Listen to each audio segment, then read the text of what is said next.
on Award of Excellence. Yeah. Oh, it might have started on. All right, y'all. We are here with another episode of About Your Art podcast. We're here with my good friend David. David, where did we meet first? Was it like in St. Paul or somewhere random? Somewhere, yeah. It was. Anyways. Another different show. Exactly. I don't know if it was indoors or outdoors. I don't remember. I think it was an indoor show. It was indoors? Okay. Yeah, it was an indoor show. Yeah, it was at ACC. Either St. Paul or Baltimore, I think. Yeah. But anyways, we go back like faux flats on a Cadillac, okay? So we are here today at the Palm Beach show in Florida, at the Palm Beach Convention Center. And this show is a show that has been really historical, and this is your first time in the show. Yeah, right? this is my first time. Mm-hmm. Yeah, and how's it been going for you? Oh, it's lovely. Great experience, sharing my vision and my meaning behind my designs. Beautiful. Well, I'm gonna go ahead and get on the other side of the camera now, and we can talk about your art. Sounds good. Thank you for being on About Your Art podcast. Well, thank you. Tell me about your art, David. So I have a background in philosophy, and the way that I start my process is that I think about a ethical or spiritual message I want to convey, and then I make a design that will try to resemble that message. And this is the end result. Yes. But the intention is that I'm hoping that when somebody wears my piece, it helps them along the way with just a little bit of spiritual note or an ethical note. That's the idea. Hopefully it works out, because I believe that jewelry, when we are pensive, when we're in deep thought, when we're nervous, when we're anxious, we start fiddling with our jewelry. Yes. And historically speaking, it's also like a spiritual connection, yes, a metaphysical connection to other dimensions, realms, and whatnot. So jewelry is very important in that way. It also could be like flashy. It could be, it could be upscale, and elevates it could be a status. Your style. It totally elevates. But at a fundamental level, there's always that element of a connection to something else where we need it to cope, where we need to cope with the conventions of the world. Yeah. No, that's so spot on. And so, what's the word I'm looking for? It's deep. It takes jewelry to a deeper level, because a lot of people see it as just like, oh, this is the surface thing that I'm wearing to be, to add to my outfit or whatever. And but it could work that way. And that's the thing with like being multidimensional. Like jewelry is multidimensional, multifunctional. Yeah. Like you said, you fidget with it. That's super cool. That's a great connection. Yeah, thanks. So, how long have you been making jewelry? Well, making jewelry. My father was a jeweler. Okay. So I was making stuff since I was 6 or 7. So wow. I was setting stones when I was 6 or 7. That's what you call an OG. Yeah. But that said, I was never that as good as my dad until I got into high school or college. I think is when I started playing around with a lot more forging of the metals and setting stones and making actual pieces, from the beginning to the end. So yeah.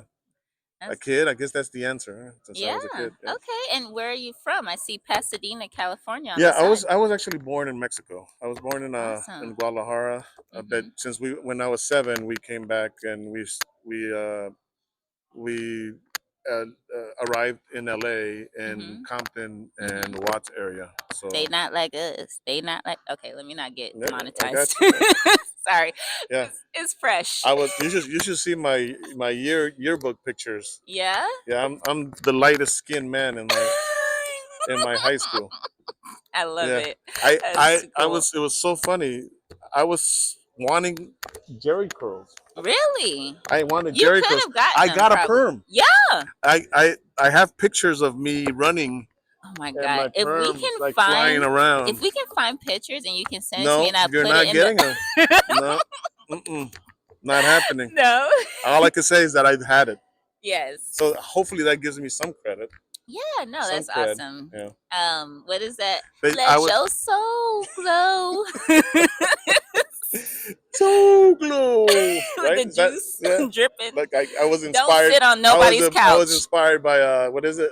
Back to America. Back to what? Yeah, Eddie I Murphy. think it's shoot, I'm gonna lose my black card. I think it's Back to America, Back to or America, right? yeah, with Eddie Eddie Murphy, Murphy. right? Yeah. Yeah, And I exactly. forgot the guy, the Soul Glow guy. Yeah, But anyway, too funny, too funny. so that's where we lived, and Uh huh. between Lingwood and Compton and Watts is where I was raised, Mhm. and we had not much means. My Mhm. dad was a bench jeweler. Mhm. He was really talented, but he was just a worker for other bigger manufacturers. Yes. And when I went to college, I just wanted to get a business degree so that I could try to help him Yeah. just be on himself and stop working for other people. And Yes. hopefully I did that and I helped him out, and So honorable. so that's how I got more into the business. Yeah, Cool. yeah. So that's where it was born. And so, you said you have a degree in psychology. Philosophy. Oh, sorry, Yeah, philosophy. and so when I started helping my dad, I was exposed to a lot of commercial jewelry in the commercial jewelry world, and Mhm. it's an exciting world. It's a very business, Oriented. money oriented, which is fine. Yeah. But it was rubbing me the wrong way. The passion is not Yeah, there. it was Yeah. rubbing me the wrong way. It's cutthroat. Mhm. They saw me and my dad as just quasi slaves. Just Yeah. they It didn't respect us sucks. very much, Ugh. and we were the ones making the pieces that are award winners. Exactly. So it's the commercial world. I mean, Yeah. it's not just something that we go through. Everybody goes Every through that. yeah, in their own way. In their own way, right? Mhm. And so I got kind of disgusted by the commercial world, and I Mhm. left it. At the same time, I was also really my brain was just focused on meaning, what the Mhm. meaning of life is, Deeper the meaning. purpose, just deeper meanings. And Yes. I went and I got a degree in comparative Chinese and European philosophy. Wow. Uh, and while I was down there in San Diego State, when I was down there, I took some classes, not took them, but I just saw jewelry classes, and Mhm. people were making really cool artistic pieces, Mhm.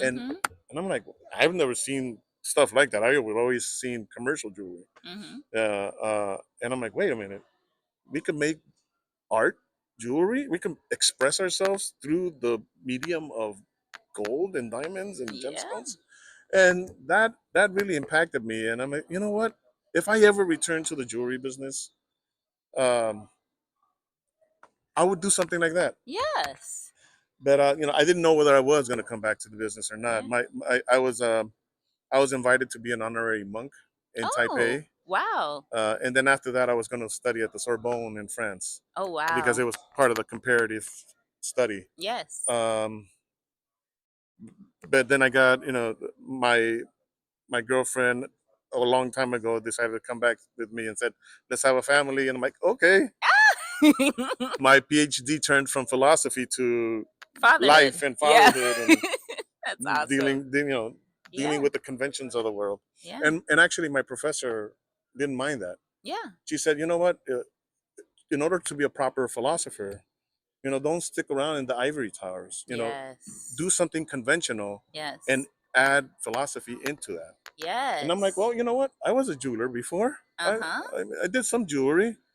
Let me add my philosophy into jewelry, and then that's how." So show me something that is the quasi representation of your transition to, or show me a couple Okay, few collections that have that aspect in it. so when I first decided to come back to the business, I was trying to figure out how I was going to start it, Okay. and my wife was pregnant at the time, Mhm. and I was looking at the wonders and the magnificent marvelousness of that process. Yes. And so my conclusion was I want to make something that shows the preciousness of birth and Yes. creation. Uh-huh. And while I was milling over how I was going to do that, Mhm. I remember a material that I was exposed with a Mhm. long time ago, and it's a seed of a palm tree. Okay. So I'm going to, let's I'll see. bring it over Oh, if you're you gonna want. bring it? Okay, There we go. cool. I mean, it That's looks awesome. looks like that. Yes. I'm showing you both the mic. It looks like that.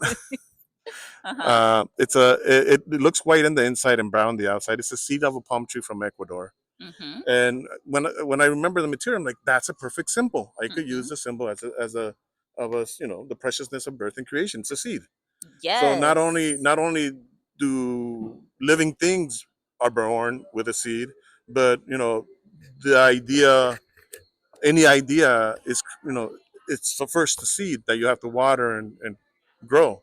Yeah. And that was my brand at the same time. It was just starting, so the symbol That of the was the seed seed. was it. Yeah.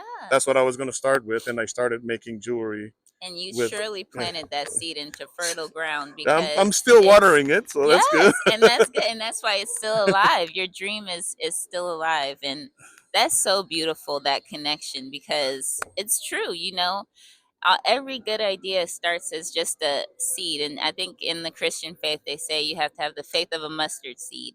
Oh And yeah, so it's it starts with that, and then it just compounds and becomes something even better. right. So So let's now mhm. as I'm expanding, Yes. every piece starts off with an ethical message. Yes. Uh, and in the case of like my one of my favorite, I hate saying favorites, but one of my Mhm. favorite philosophers is Lao Tzu from China, Mhm. and he has a book called the Tao Te Ching, Mhm. and in his book he talks about going with the flow of life and going the flow of nature, Yes. Mm. and he also talks about returning to the roots and returning to fundamentals so Mhm. that you could be grounded in the nature of things. Yes. Um, The essence, the yeah, true the essence, essence. exactly. Mhm. The true essence, the true nature, and with that, go flow with that. Yes. And I wanted to make a little design that has that message of going with the flow and then Mhm. staying grounded. If you do both and you're aware of both, you kind of get balanced and you're in Yeah. harmony. Yeah. So the subtle way that I did it is that I made pieces that are pointing downwards. Mhm. Um, Beautiful. and there's a little arrow that points down towards the ground Yes. for groundedness. Mhm. And then the flow, they're all really jointed elements so that it can have a lot of flow. So between Yes. going with the flow and groundedness, you're balanced, and There that's you I go. have a whole series of pieces that have that in it. Yes.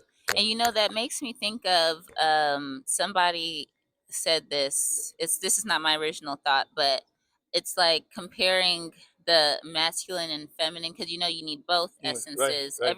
We all have we all have both. We all have masculine and feminine energy in us, and we need both. And so it's kind of like a river and a riverbed. You have the riverbed, which is the container, Right, and then you have the river that flows in there. And a lot of times, the river creates the riverbed in a right. way, and they both work with each Yeah, other. it's Um, in the Buddhist word for it is codependent arising.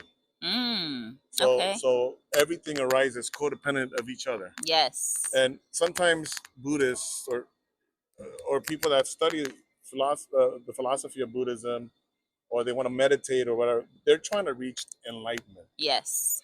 right?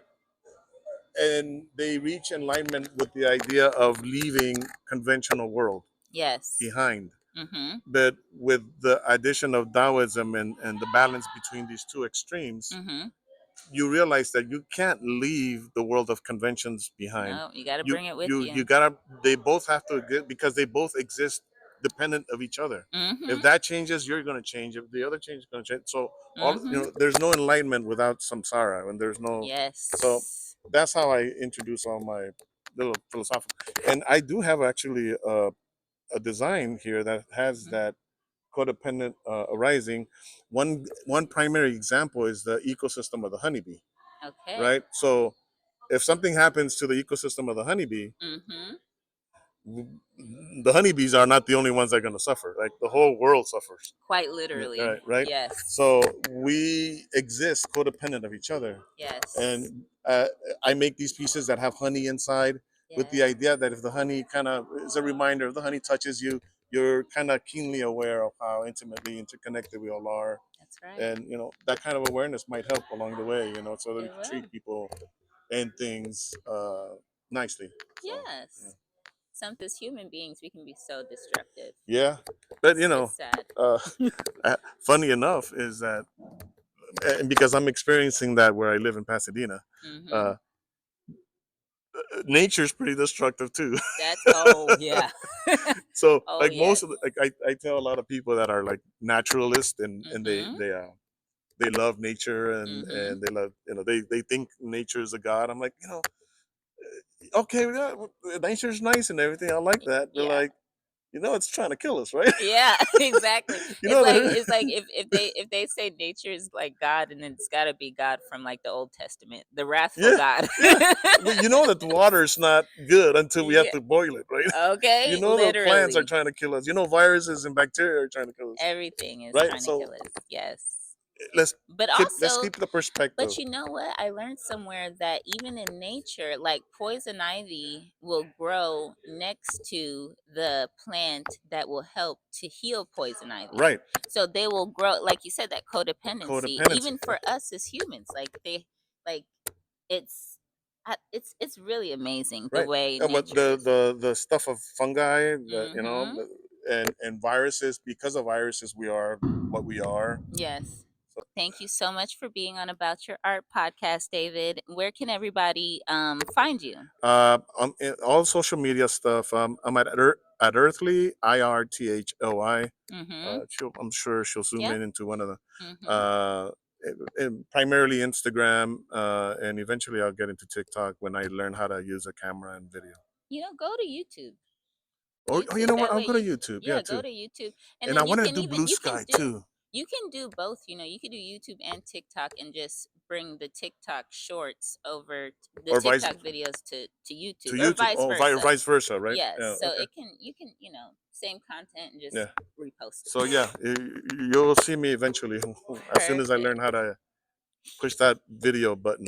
I love it. Well, thank you again, David, and I'm so Thank you. excited to be your friend in the art world. And I'm honored for you to doing this, keep doing it, and thank I'm you. very grateful for it. Thank you. I'm grateful for you too. Get good.